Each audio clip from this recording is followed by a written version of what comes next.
Welcome back to Curly Convos. I'm your host, Sydney, a 23-year-old Gen Z activist on a mission to spark change. As a nonprofit leader, union member, and advocate for racial and reproductive justice, I'm here to dig into the issues that matter most. This podcast goes beyond the headlines and service-level conversations. We're here to ask big questions and challenge assumptions. Join Curly Convos for bold takes, fresh perspectives, and unfiltered discussions that push boundaries and inspire action. Welcome back. I know it's been a few months, and I know I clickbaited the title here. I quit the pod? No, I didn't quit the pod. I just got way too in my head about all of this, about the Curly Convos podcast. And during my time away, I realized that, I kind of just jumped in with politics. And you guys know very little about me. I didn't introduce myself. I didn't tell you my story. I never let you know why I'm passionate about these issues. And also, I think I kind of want to revamp the way that this podcast is done. I got too in my head in the way that I started overthinking all of this. Everything became very scripted. None of it felt like me. I don't even remember most of the episodes, and I didn't feel like I was making an impact. I didn't feel passionate about the pod. I just had an idea and I ran with it. I think also the ongoing audio issues pissed me off, and it made me not want to do this. I'm very aware that everybody has a podcast. Everybody and their mother has a podcast. My intention with the pod was just to platform my voice and the voices of the people who do the everyday on the ground work with me, because I felt in the leftist spaces there were a lot of voices that were missing, especially those who do the work every single day. And that's why I created Curly Convos. I never, expect to have a platform or an audience. But what I ended up doing was killing my passion by, turning it into another job for me to do. And it didn't showcase who I was or my personality at all. And it became this very robotic, scripted thing. And so I took a few months off because I wasn't in the best headspace, because I'm working 6 jobs right now, which we'll get into. And I just had to let something go for a little bit. And unfortunately, it was the Curly Convos podcast. But I found some new motivation. I figured out a lot of my audio issues. I don't know if you can tell. And I'm ready to jump back in a more authentic way to me. I do have some notes you will see me looking down. That's to just help me guide along this episode. I am a rambler, which is why everything ended up so scripted, is because I like to smoke weed and I love to ramble. I also like to lose my train of thought. And so I will be just looking at my notes today. But really what I want to do here is tell you about who I am, a little bit about my story, and talk about what's been going on and getting this really just back on track. So, hi, welcome back to the Curly Convos podcast. I'm Sydney and I am 23 years old. I was born 3 months after 9/11. And I was born in Philadelphia, Pennsylvania. I currently reside in Colorado, and that's where, I have my partner, my dogs, my friends. Although I do go back to the East Coast, my partner and I go back to the East Coast regularly to visit family. I guess this podcast doesn't make a lot of sense unless you understand how I got here and why I want to uplift the voices around me, and I guess my own voice. I mean, everyone does it just a little bit selfishly, everyone who runs a podcast. Did you see that fly? Anyway, I am very privileged, and I think it's really, really, really important to start with that. There are a lot of people who, need a lot more access to resources than I do. But my story is important because I guess you'll get to kind of like learn about me and see me navigate the various challenges of becoming like a community organizer or working, within the Democratic Party, and being a leftist or being like a young woman. My pronouns are she, her, hers. I identify as a woman, but there are lots of feminine presenting people in political spaces and in activism that face a lot of challenges that aren't talked about. I think this will also just give you a glimpse into like why I care about, the issues I do. Let's jump in a little bit. Of course, I had a childhood. I was raised by a very strong single mother, and she instilled a lot of resilience in me. My biological dad did not claim me as a kid, so I have an adopted dad who I refer to as my father. And during my childhood, he was in prison, and so we would spend every weekend for about 10 years visiting him in the prisons. I don't know why this makes me so nervous. I need to just like relax. Emma Chamberlain doesn't get nervous. Tana Moshe doesn't get nervous. And they don't talk about any of like the real issues, Ugh.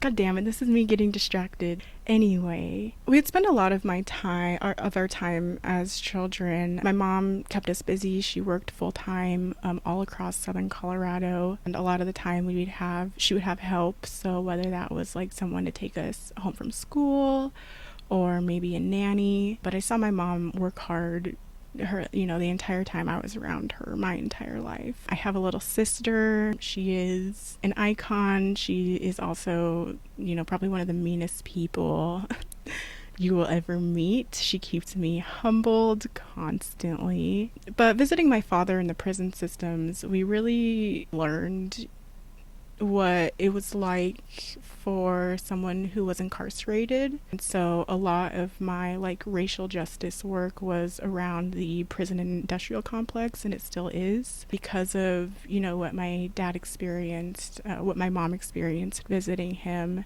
and what I saw as a child. And unfortunately, my father continues to be in and out of the system. I try to hold empathy, and it doesn't make me love them any less. I guess I was a shy kid in the beginning. Before my sister came around, I was a kid in an adult world. We lived in Philadelphia for the first 5 years of my life. My sister was born when I was 4.5 years old. And then we ended up moving to Colorado because my mom wanted her support system. She wanted to be around her family. And so I grew up here in southern Colorado, proudly.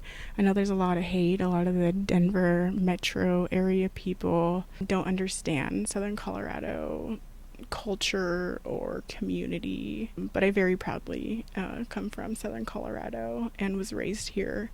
I went to public school, so nothing fancy there. I did have to wear a uniform from like 1st to 8th grade, which wasn't great, but I don't have too many opinions about, except for like when I got to high school, all I wore were like leggings and crop tops because I had no sense of style.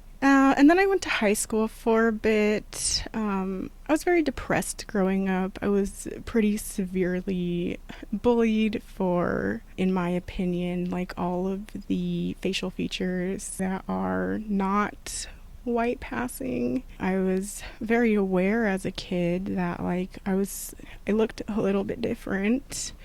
My hair was curly and the bullies didn't like that. My nose was too wide or whatever. I was constantly made fun of for my cheeks and my lips. I guess something else that's important about me is I'm a Sagittarius. So I internalized a lot of the hate and I made myself into something better. But where were we? High school? See, this is the getting distractedness of it all. I was very depressed growing up, obviously with like family issues. You could imagine like someone who's in and out of prison can kind of destabilize a home a little bit. So I spent some time being a party animal, and I wish I was kidding. And actually, you would be surprised with the amount of like party animal to politics people there are around. When I first got in this space, I very much thought like, oh, it's just going to be like, the smartest of the smart, good kids who never did anything wrong and are future senators. But that couldn't be more untrue. But I went to high school for a bit. I was a menace for a little bit, and then I ended up trying to kill myself, and I went to the mental hospital for about 2 weeks. And when I returned to school, it started with, I really loved playing instruments as a kid. I played instruments since I can remember. Orchestra. I can't play any wind instruments. And I played like the violin, the viola, and then I fell in love with the stand-up bass. I ended up learning how to play the electric bass guitar. In high school, after I got out of the mental hospital, it started in my orchestra class. I had a 100% grade. My attendance wasn't the best, but my grades were really good. And my orchestra teacher basically told me, like, you're not allowed in my class anymore, and you need to go sit in the principal's office during my class. And then it kind of started seeping, so it was like, ended up being like 3 classes where I was sitting in the office. And also after I'd gotten out of the mental hospital, my school therapist like refused to like take any meetings with my mom or myself. So it ended up being a pretty shitty situation, and after about 3 of my teachers told me to sit in the principal's office during their classes, I ended up going to a meeting with this, high school's principal, and they told me, hey, we think you should transfer basically to what was the expulsion school. And I was really upset, but I knew like that wasn't the place for me. And so you can see how like mental health and community care kind of also wrap into my story here with my own mental health problems. And I also think it's really important to say with the work that I'm doing that while I've been suicidal in the past, I am not currently suicidal, nor do I have any plans on hurting or killing myself. So if I ever end up disappearing, somebody please come find me. It wasn't my own doing. Anyway, I ended up getting sent to like the expulsion school. I really wanted to come back. I wanted to go back to normal high school, and that was my goal. So when I left, I originally told people I'd return, like I will be back, like you haven't seen the last of me. So I transferred, and I ended up going to this, it's like an alternative school. It is where the bad kids get sent, but I actually really ended up loving it. My first year there were 1 or 2 kids in every single class, so I got a lot of one-on-one time with teachers. It's a hybrid school, so you go a few days a week and then you have a few days of the week off, but it's all online. The reasons you go those few days is to have access to the teachers. I ended up really loving it. The small class sizes, being able to do it online meant I could do it at my own pace, and I could work while I was attending high school. So those days that I wasn't going, I was working. So that was actually something pretty positive. There are a lot of filler stories that like obviously I'm missing here, but that's not what we're doing today. I do look forward to telling you more about myself actually in the future, since I'm kind of reviving what the podcast is. So I do look forward to telling you all of those stories. So let's see. I was a senior in high school in 2020, which is kind of why I wanted to start there. I was 18 years old, and I was pretty down bad in my eating disorder at this point. I remember making a TikTok. I was very skinny, and I'm very skinny now, but this is like this type of skinny was in the like sickly, unhealthy way. And I had been dealing with, I have these things called brainstem migraines, basically where my brainstem swells and then cuts off oxygen to my brain, and I end up having episodes of like passing out or losing consciousness.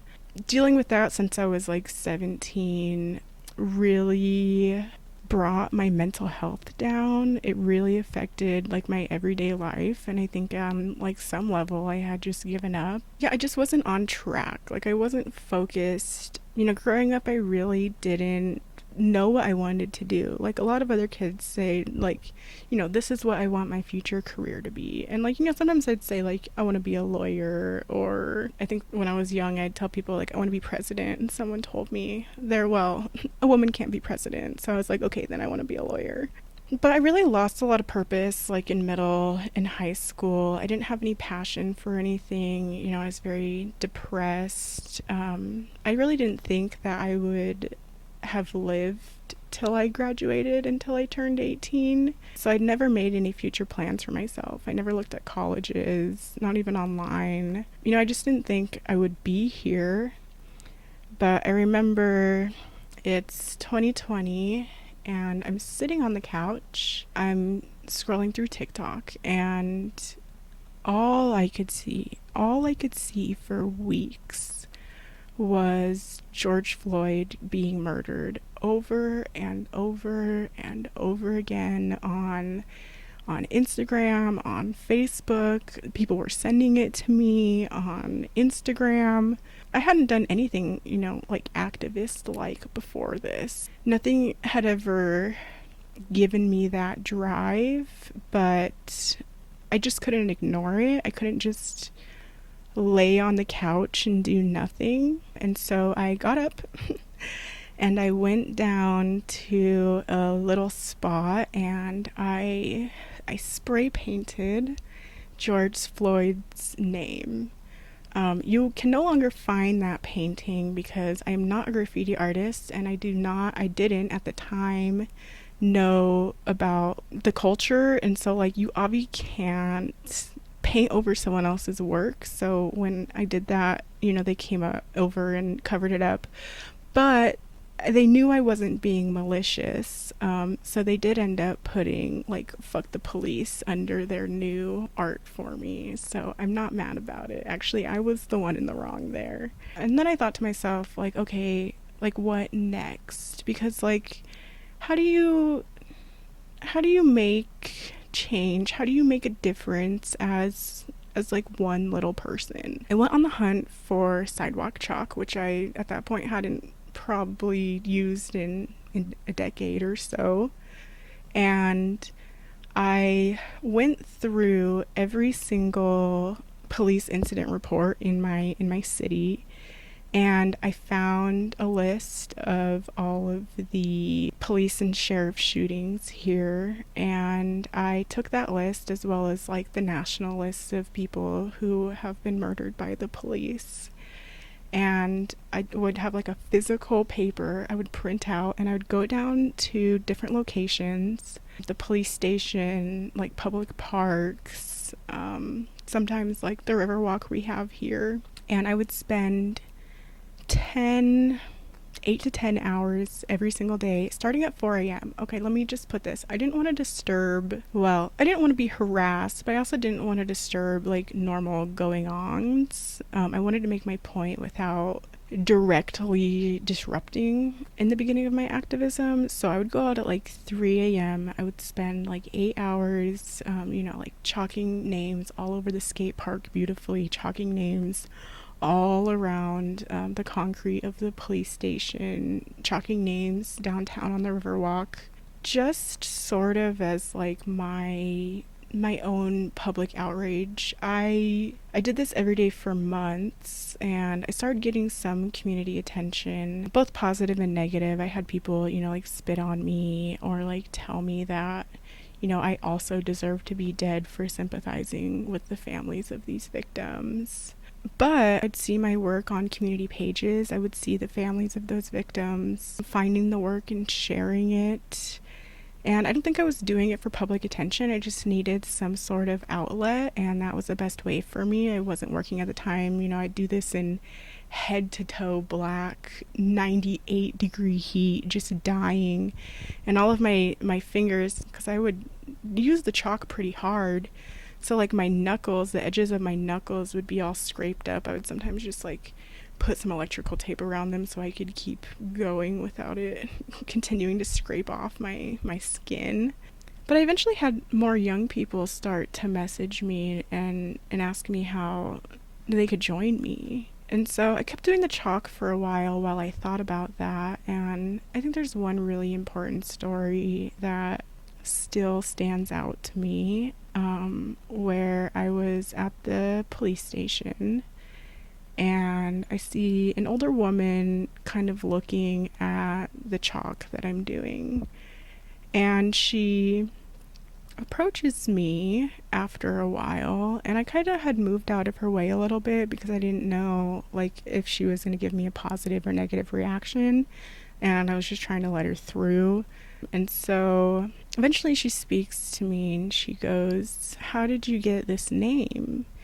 And I explained that I went through like all of the police involved shootings list, and that I read every single incident report, and that I collected these names based off of that. And she's quiet for a second and she looks at me and she said, "That's my son." She said he was in my house in his boxers, and the police told him if that he came out with his hands up out of my house, they wouldn't shoot him. And so he went out of my house with his hands up and they shot him. That's why I did the chalk.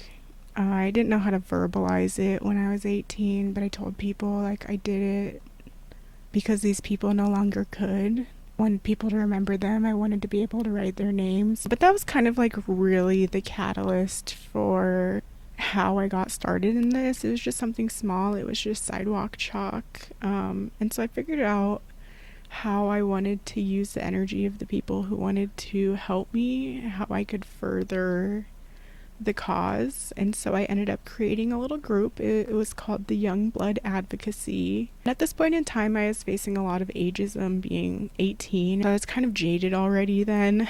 And, I made this group, Gen Z and millennials only. We were a small group. There were probably 8 of us, but we were very active. And every single week we would go and protest outside of city council. In 2020, at that time, in my community, the indigenous community was asking for the last Christopher Columbus statue in the country to be removed from our town.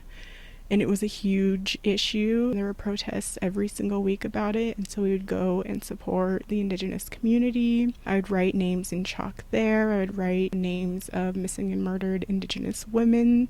Our focus with the Young Blood Advocacy was really supporting the families of victims killed by police and by sheriffs, and also just like in general racial justice at that time. We'd meet with other groups from around Colorado, other activists. We would hold trainings. We regularly were outside, at demonstrations. But things obviously got very sticky very quickly, and while I won't fully go into the details of this because I have reached out to members of the Young Blood Advocacy to come on and talk about what we experienced in 2020, which I'm really hoping will happen, I felt like a failure as an 18-year-old leader. I'd never done anything like this before. I have zero knowledge of community organizing or leadership skills at this point. So every time something went wrong, all of it fell on to me a lot of the time.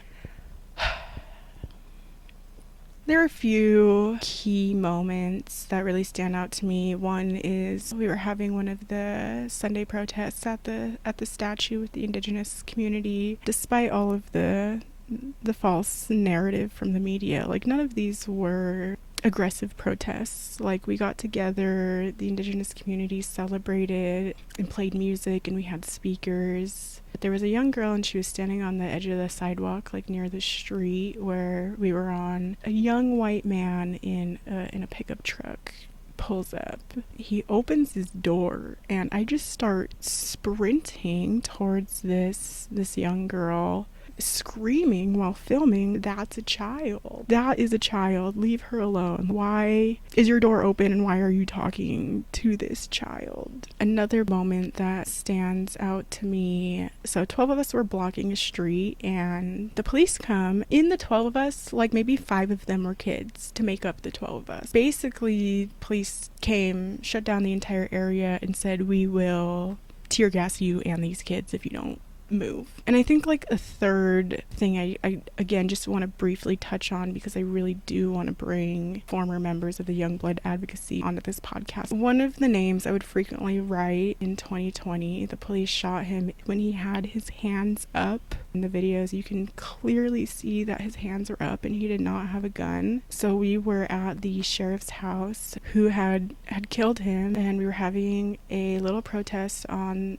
the sidewalk. A little more direct action than my chalk days, I know. The entire police department was called to the area, every single one of them, and they started getting really aggressive. I had, as a leader, trained myself not to run from the chaos, but to run into the chaos to help. I see everyone start scattering, and I was doing like a perimeter walk when this happened, so I run down. I just see all of the police kind of lined up, and then I see one of my friends, one of the only black men at this protest. I see them start going towards him. I see one take out his taser and I start running, because I would have rather been tased than to let, especially in 2020, a black man be tased.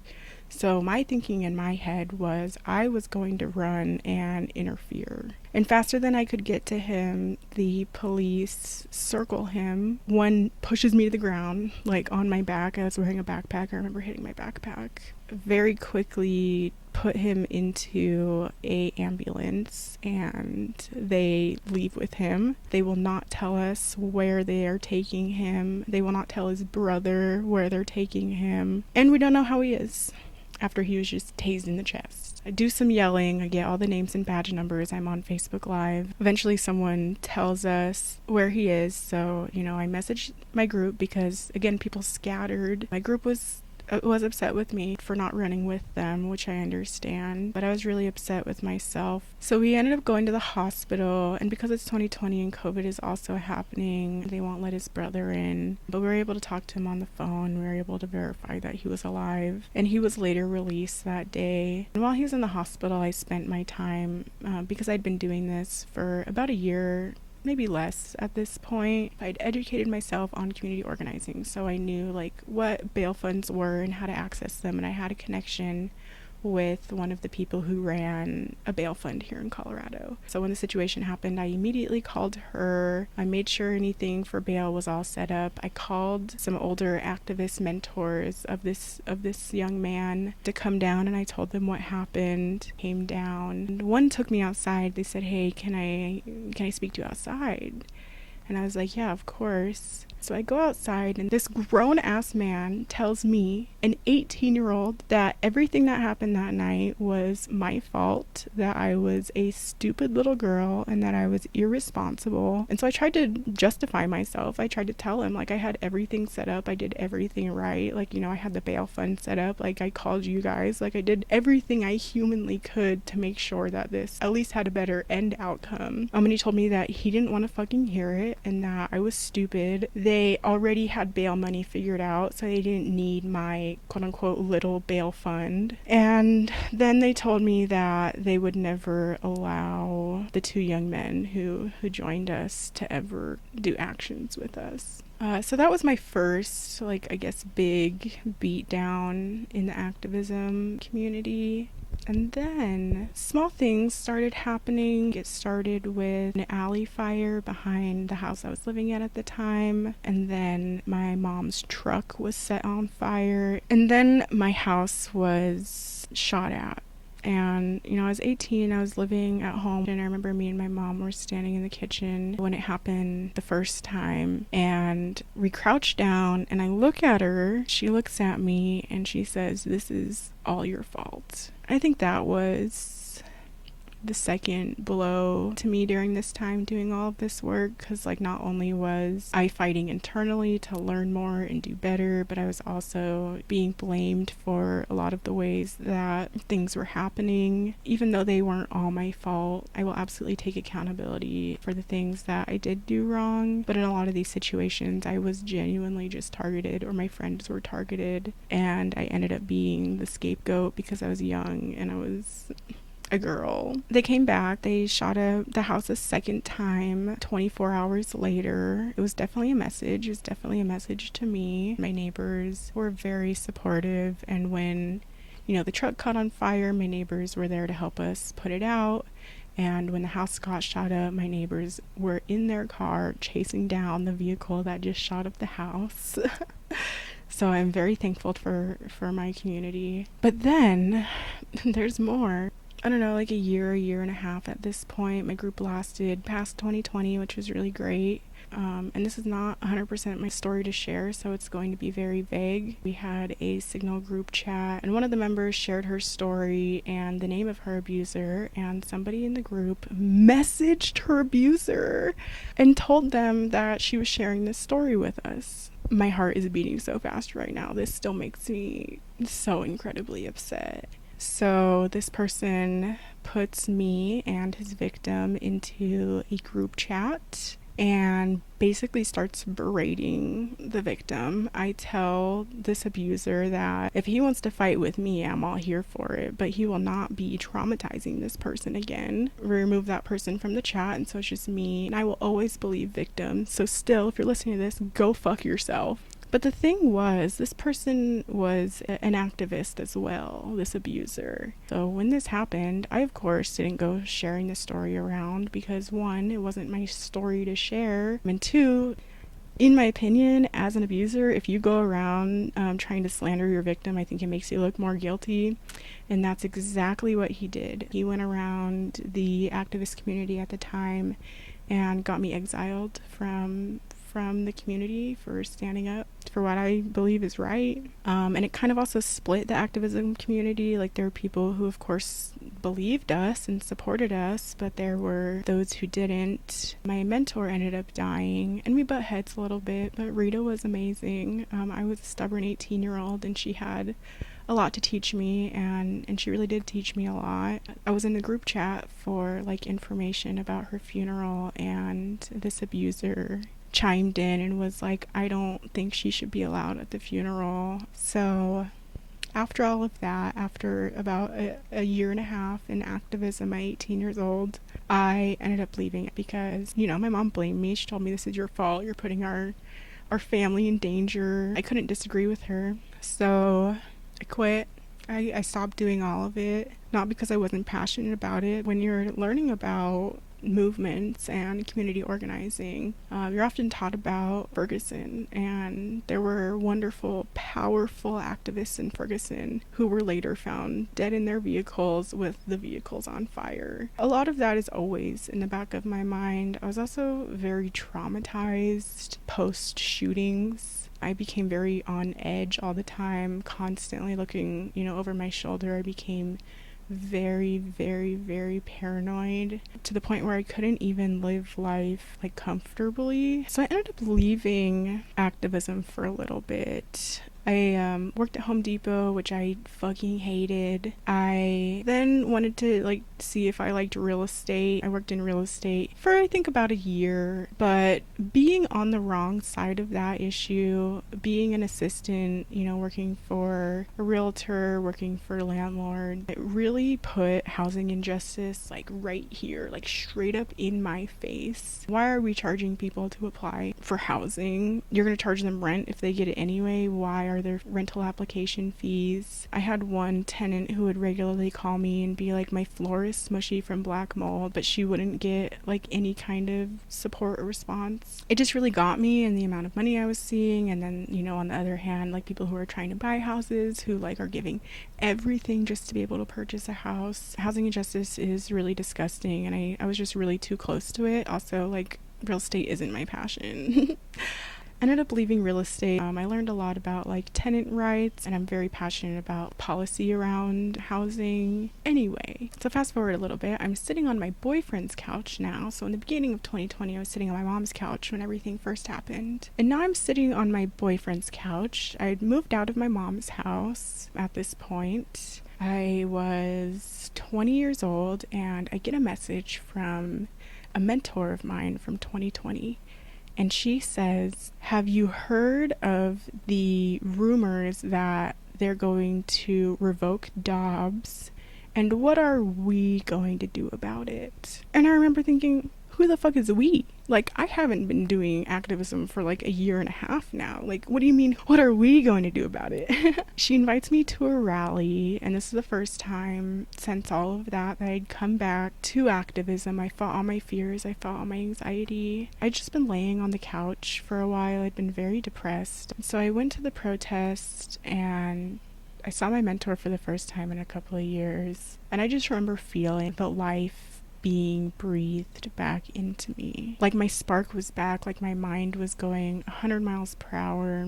And it was really cool. So I ended up joining, at the time it was a Facebook group, and it was called Pueblo Pro-Choice, because obviously with the rumors of Dobbs falling, it's important that we have a community who cares about the access to abortion and reproductive rights and reproductive justice, etc. So I ended up joining this group, and I met the woman who was running it, Jacqueline.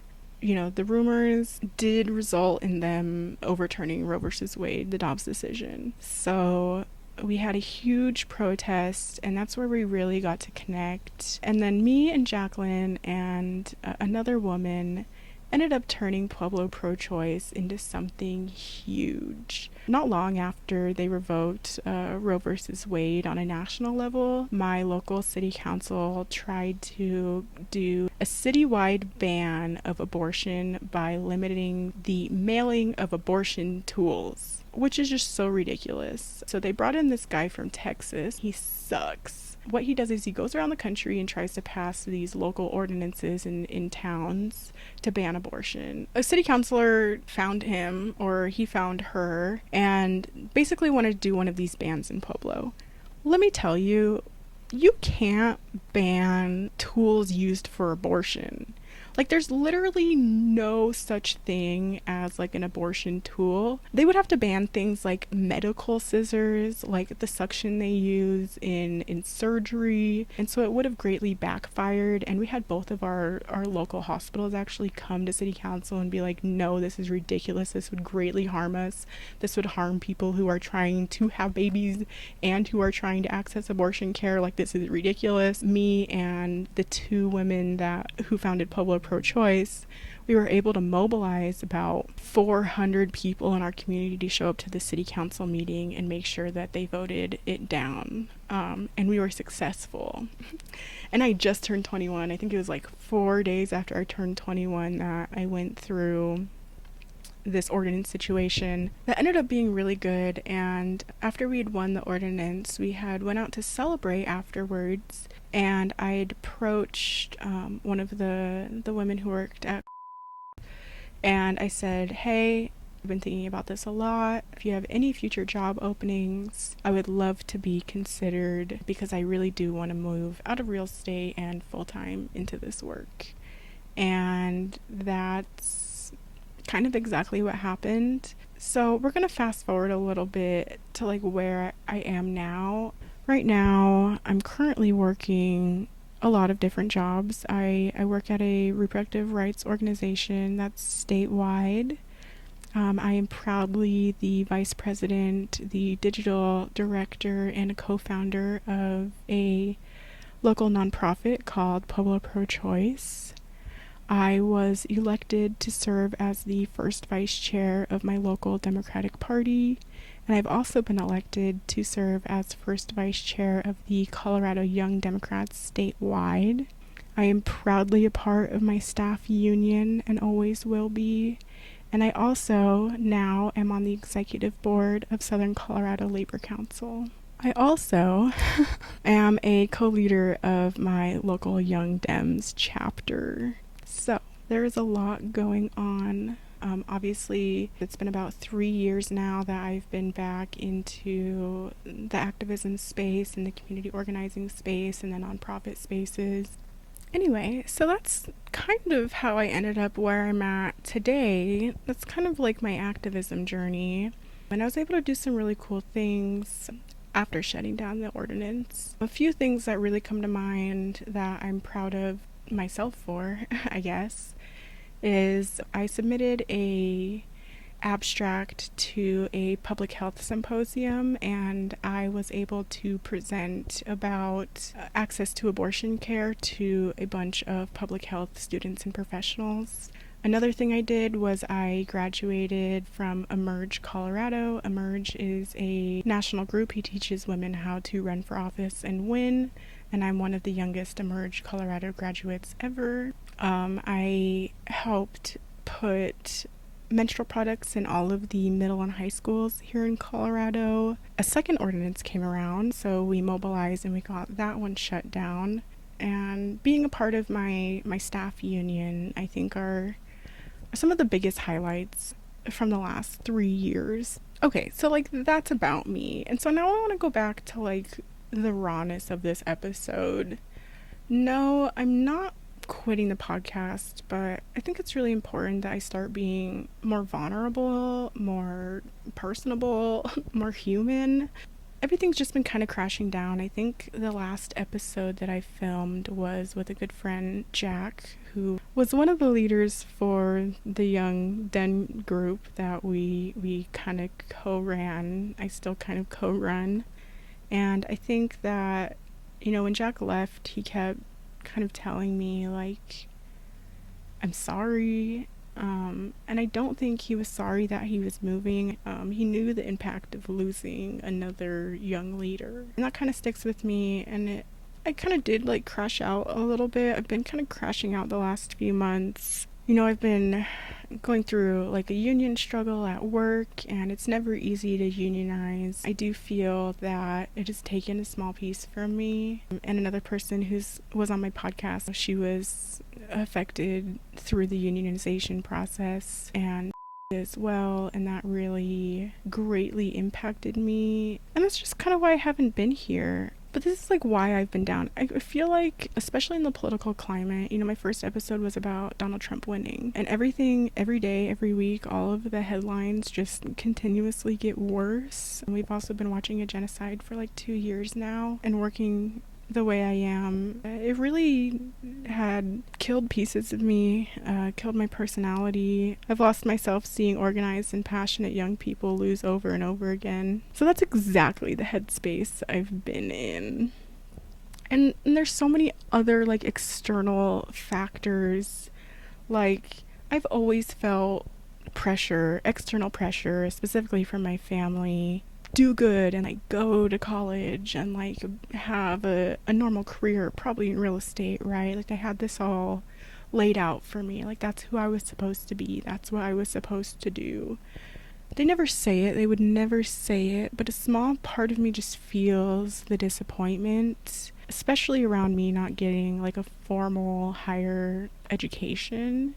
But that judgment hits harder when education is being dismantled, and it's like a possibility that I may never be able to go, pursue college because of what this administration is doing. And I start to feel like that internal judgment, like it comes from myself, and it burns and it hurts bad. I made a conscious choice when I was 18. I wanted to community organize and learn from doing it on the ground rather than go and study political science. But it's still something that like greatly weighs on me, especially as I see college become, less and less accessible for normal people.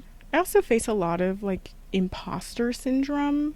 I think that's also why I quit the pod for a little bit. I didn't feel like I was being authentic. I didn't feel like I should be platformed or have a voice, or that I was good enough, or that I was doing enough. I never feel like I'm doing enough. You don't ever know if you know enough to be a leader in these spaces, and especially facing like ageism and sexism. I also hold myself to some like impossibly high standards. I'm constantly battling myself and my own expectations. A conversation I had yesterday in therapy actually was like my worries around how I'm perceived by other people. And, the conclusion that we came to was like, I can't bully myself through unknown perceptions. I can't just make up, what I think someone else thinks of me and then be mean to myself that way, because I do that a lot. Like, I'll never truly know unless you're like my family or a very close friend. Like, I'll really never know how acquaintances or just like community members perceive me. But I kind of came to the conclusion that as long as I'm honest, as long as I'm being honest and I'm being real, it doesn't really matter how they perceive me. I've also been, this is over the last 3 years of doing this work, but I hold a lot of guilt. While I'm never feeling like I'm doing enough to make a change, I also never feel like I'm doing enough like within my own home. When you work one paid job and 5 volunteer free jobs that some you're elected for, you have to kind of sacrifice some things in your life. And what I've sacrificed is my personal connections, my time with my friends, my time with my partner, and also like the basic duties you need to do to maintain a household: cleaning, dishes, laundry. And I'm not really sure how to navigate that, like how to find that balance. And I feel really guilty when I want to take a step back from everything I'm doing. It really makes me feel guilty for chasing my dreams instead of spending more time with my family. And also, I've been feeling really defeated because it's hard to celebrate wins because they all feel microscopic, especially in the face of everything that's happening. Every time I win, it's because I accepted 5 losses first. I'm kind of learning to accept that that's just, in this work, in what I've chosen to do, in what my passion is. Like, that's just how things are. I will lose more than I will win. Every loss can bring me, a step closer to winning if I learn from that loss. And the losses do get to me. This feeling has grown worse, like, since joining the Democratic Party. I guess doing this work is accepting that sometimes you are going to lose a lot more than you're going to win, but the wins aren't microscopic. It's really hard for me when people aren't as passionate about like politics or municipal politics as I am. And I know our generation is literally just bogged down by capitalism, and we won't have the same opportunities to access things like buying a house. But sometimes I start to feel like everybody rather kind of live in this idealist box and call me a pessimist, rather than accept that, things are really fucked right now and that it's genuinely going to affect their everyday life and their future. And they rather live with rose-colored glasses than go through the depression and the anger that comes from taking them off and accepting the reality that's right in front of us. I know that taking off the rose-colored glasses means that you can't put them back on. I've experienced this. I've lived this. I tried to leave this work, and that's all I thought about. I couldn't just go back to, cashiering at Home Depot. You can't unsee the crisis that we're in once you have accepted that it's happening. For those of us who do see it, it becomes like a burden, the burden of action, and it falls on too few of us, which has also contributed to my burnout. I think the problem is that like the work has to be collective. Like there are great activists that you'll meet who I bring on, who are advocating every day, but it can't be just one voice to a generation. The work has to be collective. Everybody attended or watched a city council meeting or went to a board of county commissioners meeting or called their rep or texted their rep every day. That's kind of what I mean. I'm not saying like go be who I am, do what I do. I understand there are lots of people who have genuinely zero interest in that. What I can tell you is that like if you do a little bit of it, it'll go a long way. And if everybody does a little bit of it, that pressure that a lot of us who do the work feel, that burnout, will be, I guess, more evenly spread. We'll have a lot more higher of a chance of winning or feeling less defeated once we become a collective. You know, there's no perfect bow tie around this, but you know, I'm still here, I'm still fighting, I'm still dreaming, I'm still doing the work. But you know, maybe we're not supposed to have it all figured out. Maybe being 20 something is about surviving the chaos just long enough for us to shape something out of it. Maybe, you know, the breakdowns I have are part of the blueprints.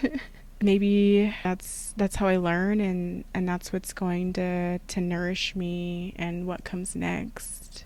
And also, you know, maybe it's not about fixing the world overnight, but finding ways to live in it honestly. And you know, this episode is an attempt for me to stop running from, but to name and to see and to live in this honestly. The goal of all of this is to feel joy without guilt, or to build without burning out, or to care deeply without being consumed. We're not here to be palatable. We're not here to make you comfortable. We're here to tell you the truth, even when it's ugly, even when it's inconvenient. You want to know why? Because we are the future, and we aren't some fantasy version of it. We aren't the sanitized leaders of tomorrow like in the brochures. We are the cracked, messy, radical version of that. Maybe being 20 something, maybe it's about surviving long enough to realize that survival alone isn't enough. So no, we might not save everything, but maybe, just maybe, we're the start of what does. That's enough for now. Curly Convos isn't going anywhere. So is the podcast ending? No. I just needed some time to recoup, to cure my burnout, to love the people around me, and to come back more authentically. So I will see you soon. Bye.